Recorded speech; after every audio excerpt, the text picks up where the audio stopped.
Knowledge Gujarati ચેનલની અંદર આપનું ખૂબ ખૂબ સ્વાગત છે।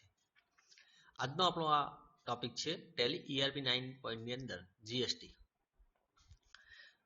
અત્યાર સુધી ઘણા બધા લોકોએ જીએસટી વિશે ઘણું બધું જાણ્યું હશે અને ટેલીની અંદર એનો ઉપયોગ પણ કર્યો છે, પણ આપણે આજે ગુજરાતી ભાષાની અંદર સરળ સમજ પડે એ રીતે જીએસટી કોઈ પણ નવું વ્યક્તિ હોય જે પહેલી વખતે જીએસટી નો ટેલીમાં ઉપયોગ કરતું હોય તેના માટે આ વિડિયો આપણે લઈને આવ્યા છીએ। તો આપણે આગળ વધીએ।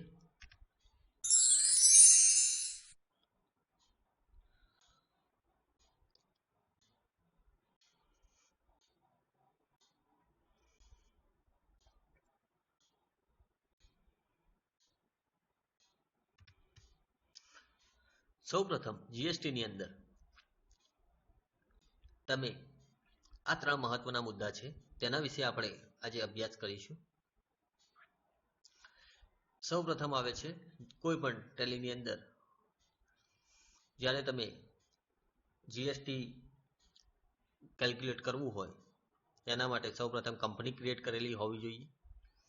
ત્યારબાદ કંપની ક્રિએટ થઈ ગયા બાદ જીએસટી મેનુ ઇનેબલ એટલે કે ચાલુ કરવું પડે છે।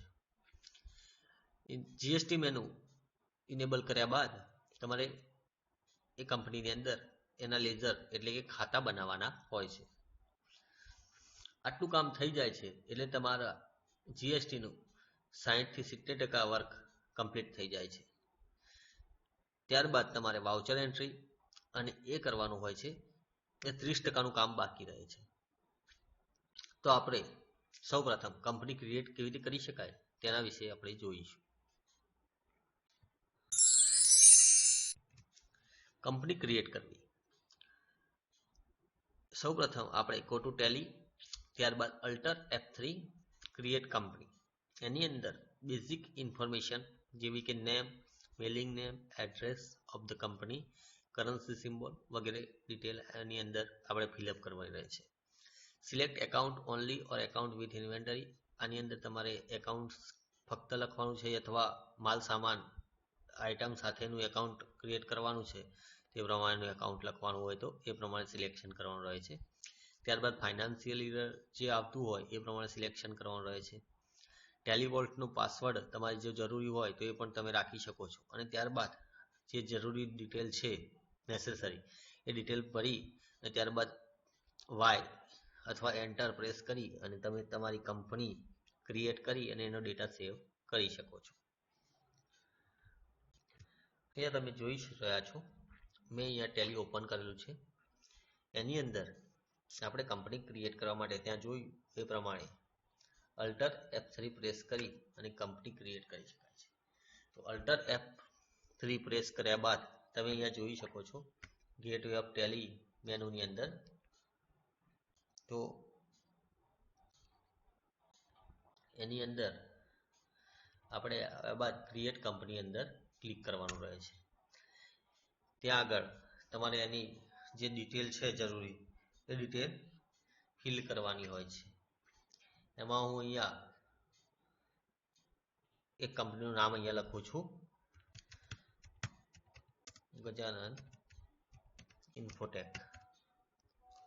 ત્યારબાદ એનું mailing name same to same રાખેલું છે, એડ્રેસ છે વડોદરા,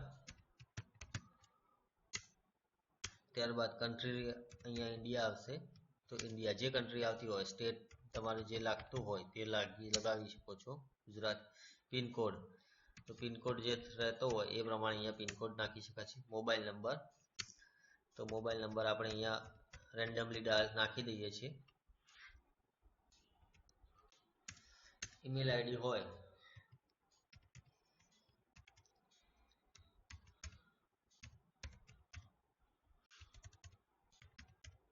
ઈમેલ આઈડી પણ નાખીએ છીએ। અહીંયા ઈમેલ આઈડી આપણે અહીંયા નાખી દીધેલું છે। ત્યારબાદ ફાઇનાન્શિયલ યર અહીંયા તમારે જે હોય એ તમારે સિલેક્ટ કરવાનું રહે છે।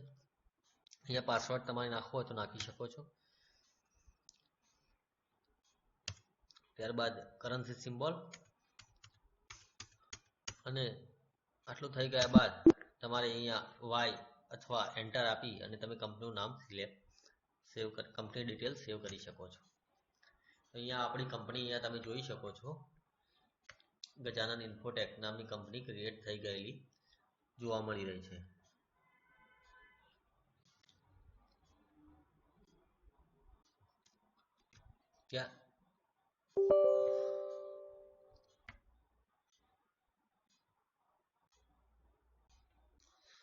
ત્યારબાદ જીએસટી મેનુ ચાલુ કરવું. તો અહીંયા ટેલીની અંદર તમે જીએસટી મેનુ કેવી રીતે ચાલુ કરી શકાય છે એના વિશે આપણે અહીંયા જોઈશું. તો go to gateway of Tally, ત્યારબાદ F11 કી પ્રેસ કરવાની રહે છે. ત્યારબાદ F3 statutory and taxation, enable goods and service tax yes, set alter GST detail yes, add detail GST number, state registration number, company registration number, and ત્યારબાદ enter અથવા Y આપી અને સેવ કરવાનું રહે છે. તો આપણે પ્રેક્ટિકલી અહીંયા જોઈએ. તો સૌપ્રથમ આપણે F11 ગેટવે ઓફ ટેલી તમે અહીંયા જોઈ શકો છો, આ ગેટવે ઓફ ટેલીનું વિન્ડો છે. ત્યારબાદ અહીંયા આપણે F11 કી પ્રેસ કરી રહ્યો છું. ત્યારબાદ તમને અહીંયા સ્ટેચ્યુટરી એન્ડ ટેક્સેશન F3 દ્વારા અહીંયા જઈ શકાય છે અથવા સિલેક્શન માઉસ કર્સરથી પણ જઈ શકાય છે. હું અહીંયા આ મેનુની અંદર આવી ગયેલું તમે જોઈ શકો છો. Enable goods and service tax, તો અહીંયા આપણે યસ આપવાનું રહે છે. ત્યારબાદ એની નીચે સેટ અલ્ટર જીએસટી ડિટેલ, તો એની અંદર પણ આપણે યસ આપીશું. યસ આપીશું એટલે એની અંદર બીજી ડિટેલ્સ માંગશે. તો અહીંયા તમે જોઈ શકો છો, તો એની અંદર આપણો જે કંપની આપણી છે અહીંયા ગજાનન ઇન્ફોટેક, એ કયા જિલ્લામાં છે, કયા રાજ્યની અંદર છે, એ ડિટેલ્સ અહીંયા આપણે ફિલઅપ કરવાની રહે છે. તો આપણે ગુજરાત રાજ્યની અંદર આપણી કંપની છે. ત્યારબાદ રેગ્યુલર અથવા કમ્પોઝિશન, આ બંનેમાંથી જે રીતે તમારો જીએસટી નંબર તમે લીધેલો હોય જે તે કંપનીનો, એ પ્રમાણે અહીંયા ડિટેલ સિલેક્ટ કરવાની રહે છે. અહીંયા રેગ્યુલર છે, એસેસમેન્ટ ટેરિટરી નો, જીએસટી એપ્લિકેશન યસ. અહીંયા આપણે જીએસટી નંબર નાખવાનો રહે છે. તો અહીંયા આપણે જીએસટી નંબર નાખીએ છીએ.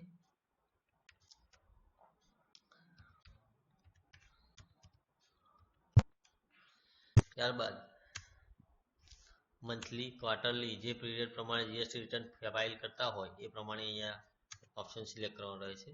ઈ-વે bill applicable yes, 1 April. Invoice value taxable exception આપણે ઇનવોઇસ વેલ્યુ રાખીશું 50,000 લિમિટ, એપ્લિકેશન.